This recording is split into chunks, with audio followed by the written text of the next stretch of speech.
बिस्मिल्लाहिर्रहमानिर्रहीम। अस्सलाम वालेकुम। आप देख रहे हैं Pakistan property services YouTube channel और पीपीएस के प्लेटफॉर्म से मैं हूं खुरम शहजाद। आप लोग जानते हैं कि हम वक्तन फ़वक्तन आप लोगों के लिए डिफरेंट रियल एस्टेट से रिलेटेड इन्फॉर्मेटिव वीडियोस लेकर आते रहते हैं ताकि आप उनकी बेसिस के ऊपर एक अपना डिसीजन कर सकें किसी भी प्रॉपर्टी को सेल करने का या परचेज़ करने का। आज हम एक दफ़ा फिर आपकी खिदमत में हाज़िर हुए हैं। आज की जो हमारी वीडियो है एक जनरल डिस्कशन होगी अबाउट बहरिया टाउन लाहौर। जैसे कि आप सब लोग जानते हैं कि पिछले एक साल से रियल एस्टेट सेक्टर के अंदर काफ़ी ज़्यादा चेंजेस आई हैं, तो आज हम डिस्कस करेंगे इन सारी चीज़ों को और आपको बताएंगे कि बहरिया टाउन के अंदर इस टाइम क्या सूरत हाल मौजूदा चल रही है और आने वाले दिनों के अंदर क्या फोरकास्ट किया जा सकता है। तो आज हमारे साथ मौजूद है हमारे CEO अवैस भाई, तो उनसे बात करते हैं और आपकी उनसे मुलाकात करवाते हैं और बताते हैं कि आपके जो भी प्रॉब्लम्स हैं या जो भी आपकी क्यूरीज़ हैं वो उनके बारे में उनका क्या कहना है। जी अस्सलाम वालेकुम अवैस भाई। वालेकुम सलाम, कैसे हैं? जी मैं ठीक ठाक। अच्छा अवैस भाई, सबसे पहले तो आप हमारे देखने वालों को ये बताएं कि पिछले 1-1.5 साल से रियल एस्टेट की जो एक इंडस्ट्री है उसके अंदर काफ़ी ज़्यादा एक चेंजेस ओवरऑल पाकिस्तान में भी और स्पेशली बहरिया टाउन के अंदर भी काफ़ी ज़्यादा चेंजेस देखने को नज़र आई। तो थोड़ा सा आप उसके बारे में हमें बताएं कि ये चेंजेस क्यों आई, किस तरीके से आई, क्योंकि उससे पहले काफ़ी टाइम तक रियल एस्टेट जो सेक्टर था वो काफ़ी ज़्यादा एक यानी कि यूँ समझने कि एक जमूद था उसके ऊपर, और एकदम चेंजेस आई और रेट्स के हवाले से भी काफ़ी ज़्यादा अपडेट्स आई। तो उस बारे में थोड़ा सा हमें बताएँ। खुरम एग्जैक्टली बहरिया टाउन की मार्केट में भी ओवरऑल पाकिस्तान के अंदर ही रियल एस्टेट मार्केट पिछले जो 2018, 19, 20 के अंदर स्लो था। उसमें बैकएंड के ऊपर रीज़न कुछ गवर्नमेंट पॉलिसीज़ थी, कुछ जो है कोविड की सिचुएशन थी। जब ये सारा चेंज हुआ, गवर्नमेंट ने पॉलिसीज़ अनाउंस की, इजी लोन्स प्रोवाइड किए, उसके साथ ही साथ कंस्ट्रक्शन की इंडस्ट्री को काफ़ी उन्होंने टैक्स रिलीफ दिया, जिसकी वजह से कंस्ट्रक्शन की पेस के अंदर इजाफा हुआ, डिमांड इंक्रीज़ हुई। और बहरिया टाउन एक मैच्योर प्रोजेक्ट है और इधर आपके सामने जो 6 सेक्टर्स हैं इनमें से 4 सेक्टर्स ऑलरेडी, अगर हम लास्ट ईयर की बात करें तो उस टाइम ये 70% के करीब ऑक्यूपाइड थे और आज की डेट की बात करें तो अराउंड कोई 90 के करीब ऑक्यूपाइड हो गए। और इधर इस टाइम मेरा नहीं ख्याल कि 10% में भी कोई सेलर देखे ना तो जो घर बनाने वाला बंदा है वही एंड यूज़र इस जगह पे आता है। अब 2 सेक्टर्स बचते थे और उसमें भी हमने जो मेच्योर्ड प्लॉट वो है जिधर आप घर बना सकते हैं। बहरिया टाउन की इस टाइम 90% 95% प्रॉपर्टी मेच्योर्ड है, उधर आप एनी टाइम कंस्ट्रक्शन कर सकते हैं। और बहुत सारे इन्वेस्टर्स जो इस चीज़ को फोरकास्ट कर रहे थे कि बहरिया टाउन जैसा प्रोजेक्ट इस जगह के ऊपर जहाँ पे आपको हर फैसिलिटी मिलती है, तो लोग जब प्राइजेस को देखते थे इसकी प्राइजेस हम लोग डिफरेंट वीडियोस के अंदर मेंशन करते जा रहे थे कि ये प्राइजेस बहुत चीप हैं और लोग कह रहे थे कि यार इधर कौन आएगा, कौन लेगा प्लॉट। में बात कर रहा हूँ आलमगीर गाजी सिकंदर ब्लॉक की। 1.5 साल पहले यहाँ पे हमने जो ट्रांजैक्शन किए 42 से 45 लाख में हम प्लॉट बेच चुके हैं। और उस टाइम हम लोगों ने यही कहा था कि आपको 1.5 ईयर तक बड़े अच्छे प्रॉफिट्स मिले और अल्हम्दुलिल्लाह 100 से 125% तक प्रॉफिट मिला है हमारे उन क्लाइंट्स को। इसमें इन्वेस्टर नहीं बोलूँगा मैं, वो क्लाइंट्स ही हैं जिन्होंने इन्वेस्टमेंट किए। तो आपके सामने 42 लाख से 45 लाख का जो प्लॉट आलमगीर गाजी सिकंदर में था, आज की मार्केट के अंदर इन जगहों पर आपको खुद आइडिया है कि 95, 1 और 1, 15, 20 तक मार्केट आ चुकी है। तो बहरिया टाउन की मार्केट के ऊपर नो डाउट ये जो प्रीवियस 3 मंथ्स है इसमें भी जो हम लोग मेंशन कर रहे थे कि प्राइसेस इंक्रीज़ हो रही हैं, आप लोग अगर इन्वेस्टमेंट करना चाहते हैं तो इसमें 100% जो है वही एक्यूरेसी हुई जो हम लोगों ने मेंशन किया था कि प्राइसेस इंक्रीज़ हो रही है, आप बाइंग कर सकते हैं इस टाइम। और जिन्होंने बाइंग किया वो इस टाइम भी 2-3 मंथ्स के ऊपर भी 20 से 25 और 30 लाख का प्रॉफिट अर्न कर रहे हैं। ठीक हो गया, आपने थोड़ा सा क्लियर कर दिया कि जो डिफरेंट गवर्नमेंट की पॉलिसीज़ थी उनकी वजह से भी ठीक है, और जो डिफरेंट यानी कि रीजंस थे उनकी बेसिस के ऊपर यानी कि जो लोगों को थोड़ी सी छूट मिली, ठीक है, टैक्सेस के हवाले से भी और पॉलिसीज़ के हवाले से, तो उससे भी एक जो है ट्रेंड बना, एक मार्केट जो है ओवरऑल जो रियल एस्टेट का सेक्टर था वो इम्प्रूव हुआ गवर्नमेंट की पॉलिसीज़ की वजह से। अच्छा, दूसरा थोड़ा सा अभी आप हमें मौजूदा टाइम के ऊपर आप थोड़ा सा हमें इस बारे में बताएं कि मौजूदा सूरत हाल में आपको क्या नज़र आ रहा है इस टाइम, मार्केट जो सिचुएशन है वो किस तरफ जा रही है और मार्केट के अंदर सेलर और बायर का जो है वो क्या रुझान है इस टाइम। ओवरऑल अगर आप इस टाइम रियल एस्टेट की बात करें ना खुरम, तो हमारे पास बहुत सारे ऐसे भी क्लाइंट्स हैं जो डिफरेंट एरियाज़ में इन्वेस्टमेंट करते हैं। जब उनके साथ डिस्कशन हुई है तो उनके अकॉर्डिंग जो है, बल्कि हम भी देख ही रहे होते हैं, हम भी DHA को भी देख रहे हैं, बाकी सोसाइटीज़ हैं, लेक सिटी बड़ा अच्छा प्रोजेक्ट है और राइवलरी रोड के ऊपर मल्टीपल प्रोजेक्ट्स हैं। लेकिन बहरिया टाउन की मार्केट आपके सामने नॉन स्टॉपेबल चलती जा रही है, कंटिन्यूसली बायर है। और इसका जो सबसे ज़्यादा बड़ा इम्पैक्ट है वो आया शाहकाम का। हम लोग प्रीवियस 6 मंथ से मेंशन कर रहे थे कि शाहकाम चौक की कंप्लीशन से पहले भी प्राइसेस अप होंगे और डेफिनेटली वैसे ही हुआ है। शाहकाम चौक अभी कंप्लीट नहीं हुआ, बायर मार्केट के अंदर ज़्यादा है, सेलर स्ट्रॉन्ग हो चुका हुआ है। अब इसकी जो मार्केट के अंदर बायर सेलर डिमांड और सप्लाई की बात करें तो उसके अंदर हमेशा जब डिमांड बढ़ेगी, सप्लाई कम होगी तो रेट्स अप होंगे। अब इस लास्ट 6 मंथ्स की प्राइसेस जो है अराउंड कोई 50% इसमें भी इंक्रीज़ हुआ और इसमें एंड यूज़र जो है उसने भी बेनिफिट लिया है। कंस्ट्रक्शन कई जगह पे नहीं हो रही थी, वहाँ पे स्टार्ट हो गई। इवन के टीपू ब्लॉक लास्ट ब्लॉक है बैरियर टाउन का, आप उसमें अब करंटली देखें डेवलपमेंट तो वहाँ पे भी आपको मल्टीपल हाउसेस फिनिश फॉर्म के अंदर नज़र आ रहे हैं। टीपू ब्लॉक की कनाल की जो है कंस्ट्रक्शन आपके सामने अराउंड कोई 30-40% के करीब वहाँ पे कंस्ट्रक्शन है। तो ये अब जो मार्केट के अंदर इस टाइम बायर है वो इसी पॉइंट ऑफ व्यू से परचेज़ करना चाह रहा है कि मैं आके बैरियर टाउन का अगर उसने घर बनाना है तो घर बनाने के लिए भी, और जो लोग शाकाम की ओपनिंग के बाद आना चाह रहे हैं बैरियर टाउन के अंदर तो वो लोग यही देख रहे हैं कि अभी भी इसमें कुशन है, अभी इन्वेस्टमेंट की जाए तो आने वाले टाइम के अंदर इसका भी प्रॉफिट मिलेगा। बट राइट नो जो हमने प्रीवियस देखा है जितने भी लोगों ने बाइंग की है उनको बड़े अच्छे प्रॉफिट्स मिले।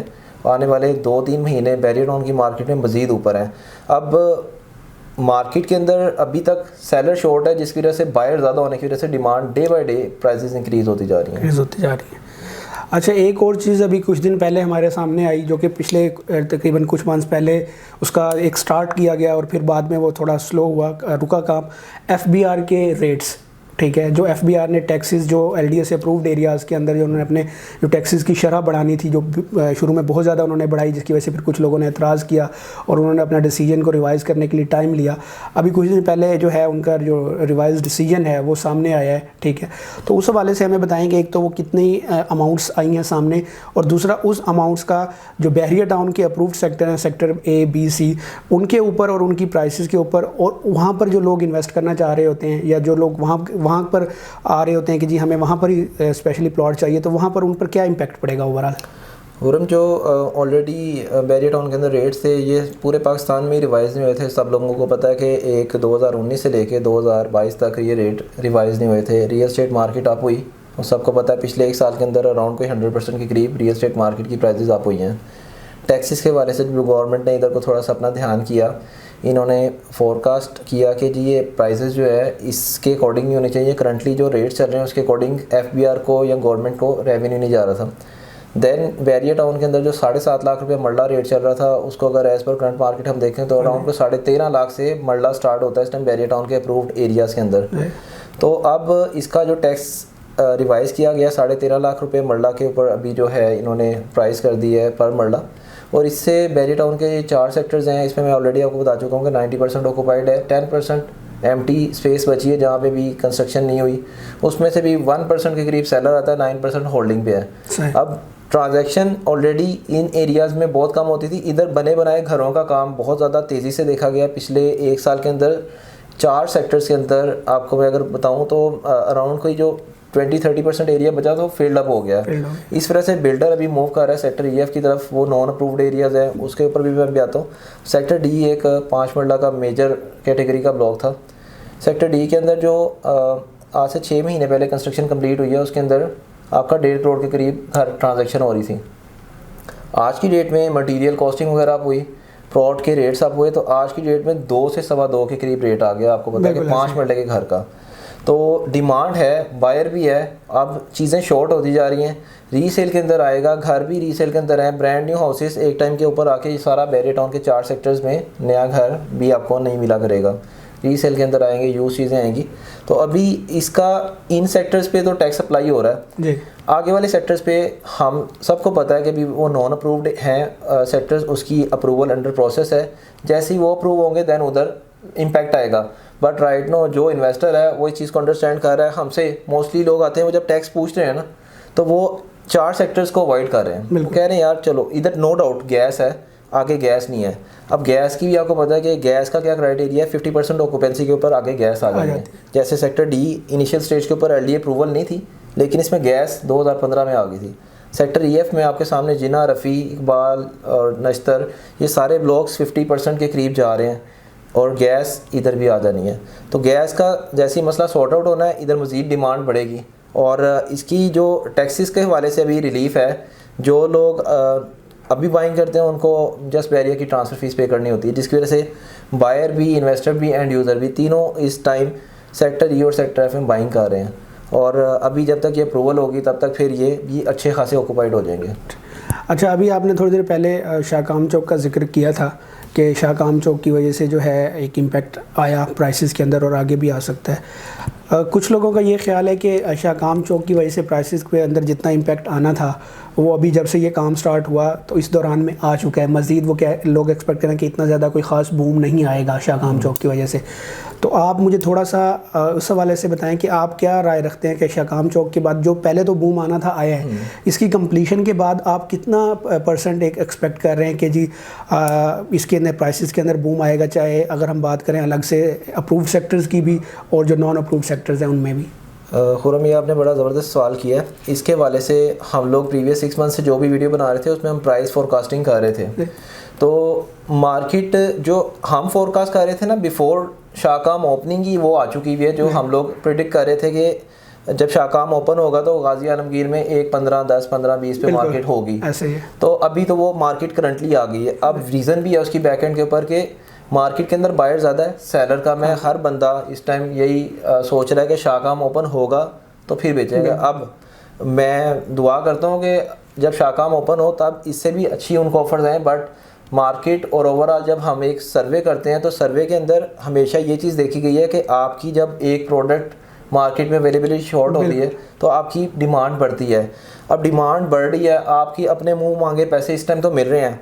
अब हमारे साथ जो सेलर्स हजरात हैं, जो ऑलरेडी एग्जिस्टिंग प्लॉट होल्डर्स हैं, उनके साथ बात करें तो सारे बंदे यही कह रहे हैं, 90% बंदे ऐसे हैं जो कह रहे हैं कि हम लोग होल्ड करेंगे, हम लोग शाकाम ओपन होने के बाद वो इसको बेचेंगे। अब वो लोग एक चीज़ जस्ट बेचें ना भी, लेकिन अपने आप को एक जगह रख के सोचें। उनके प्लॉट की कीमत गाजी आलमगीर में जिसने 40 का 42 का ख़रीदा इन्वेस्टमेंट पर्पज़ के लिए, अगर उसको आज 1 करोड़ 10 लाख ऑफर और 60 से 70 लाख प्रॉफिट। अब ये एरियाज़ में मल्टीपल इन्वेंट्री होगी। जिस टाइम शाकाम ओपन होगा सारे लोगों ने क्या करना है, सारों ने इकट्ठे सेलर बन के आ जाना।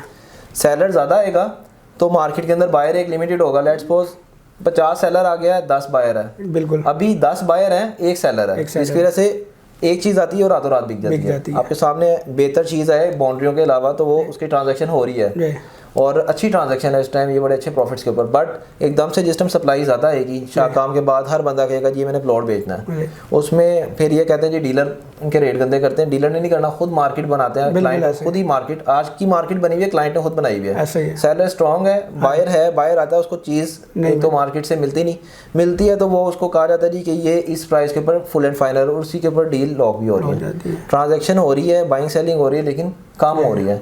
शाकाम के बाद मुझे लगता है कि सेलिंग ज़्यादा आएगी और मार्केट के अंदर उस टाइम रेट जो है, जो आज प्रॉफिट ले रहे हैं, अगर लोगों ने 3-4 महीने बाद वही प्रॉफिट लेना है तो आज की डेट के अंदर ट्रांजैक्शन करके इस इन्वेस्टमेंट को री इन्वेस्ट करें किसी ऐसी जगह पे। हमारे पास मल्टीपल ऑप्शंस हैं अभी भी, कुछ नई लैंड्स बैरियर परचेज कर रहा है, उसके अंदर ओपन फॉर्म के अंदर आ जाए जिसमें पोजेशन भी नहीं पे करना, तो वो अपने पैसों में 2 चीज़ें भी ले सकते हैं। ठीक हो गया। तो जैसा कि व्यूअर्स आपने देखा कि अभी आप लोग अगर जो आपने एक अपनी होल्ड की हुई है प्रॉपर्टी, उसको इस टाइम पर अगर आप सेल करते हैं, ठीक है, तो आप एक मैक्सिमम इस टाइम पॉइंट पर है, मैक्सिमम आप गेन हासिल कर रहे हैं, पीक टाइम पर है।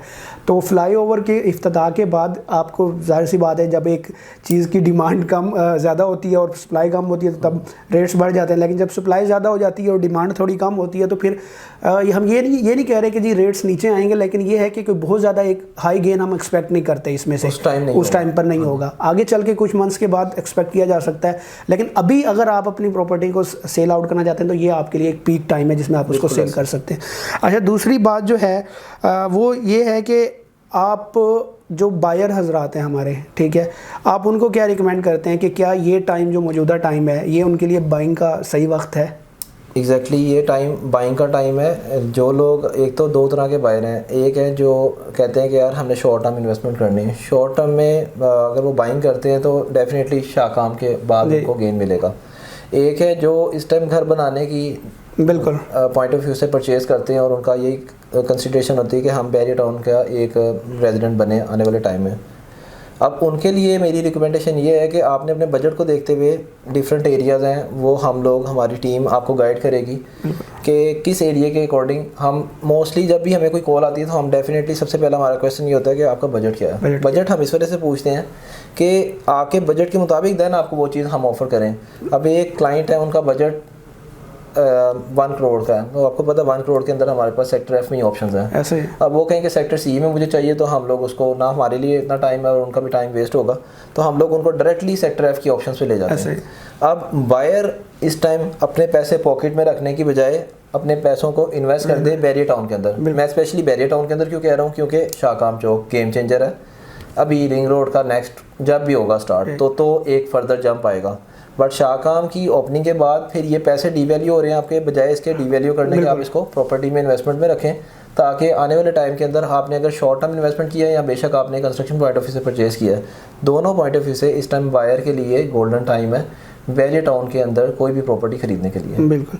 अच्छा, दूसरी बात, कुछ टाइम से हम लोग सुन रहे थे कि जी बैरियर टाउन ने सेक्टर ई और एफ़ की अप्रूवल के लिए भी कोई प्रोसेस जो है वो स्टार्ट किया है, तो उस हवाले से आपका क्या कहना है कि प्रोसेस स्टार्ट के हवाले से भी, और दूसरा कि उस प्रोसेस अगर वो कंप्लीट हो जाता है, अप्रूवल हो जाती हैं आने वाले टाइम के अंदर, तो उससे क्या इम्पैक्ट पड़ेगा सेक्टर ई और एफ़ के ऊपर? और हम देखें अभी बहुत सारी रीज़न है जिसकी बेस के ऊपर मैं अगर आपको लॉजिकली बताऊँ तो बैरियर टाउन के अंदर जब कोई हमारे से क्लाइंट लोन फाइनेंसिंग वाले सीन के अंदर जाता है, तो उसमें जस्ट बैंक इस्लामी है जो फाइनेंसिंग कर रहा है बैरियर टाउन की किसी भी प्रॉपर्टी को, एज़ पर वज़ीर आज़म जो हाउस लोन फाइनेंसिंग स्कीम है उसके अंडर 5% टैक्स के ऊपर, ये जस्ट बैंक इस्लामी कर रहा है। ठीक है। बाकी बैंक से जो लोग करवाना चाहते हैं फाइनेंस, उनका फाइनेंस नहीं होता। पहली रीज़न ये है कि उसकी जब अप्रूवल हो जाएगी तो लोग फिर घरों को या फिर प्लॉटों को फाइनेंस करवाएंगे और उसके ऊपर कंस्ट्रक्शन का काम करेंगे, उसकी वजह से भी एक पेस आएगी।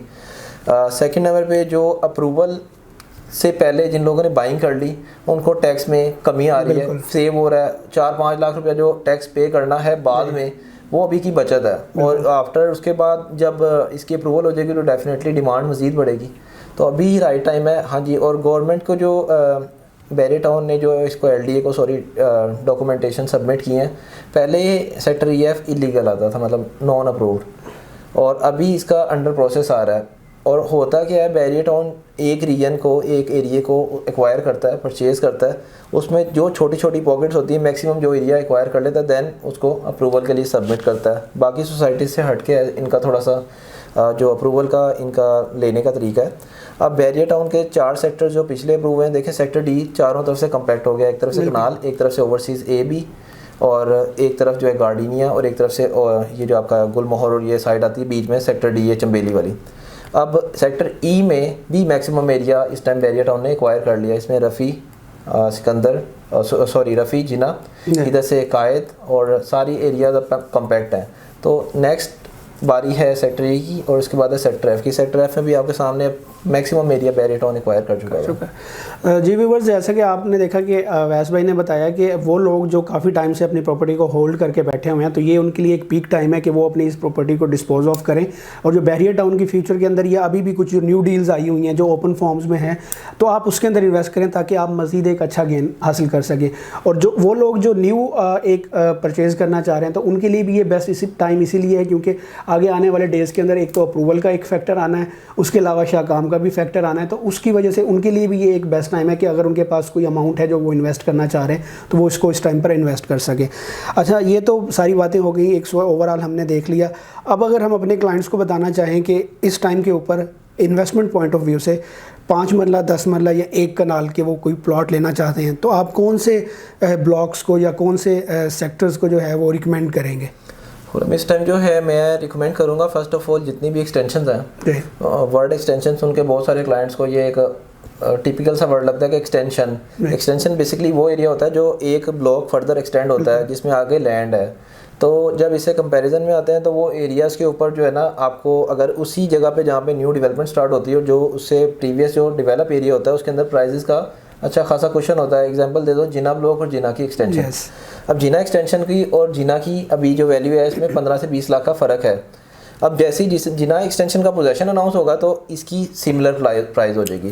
फर्स्ट ऑफ ऑल तो ऐसे एरियाज़ जो रिसेंटली बैरियर टाउन एक्वायर करता है जहाँ पे मशीन डिप्लॉय हो जाती है, वो एरियाज़ इस time green areas for investment है।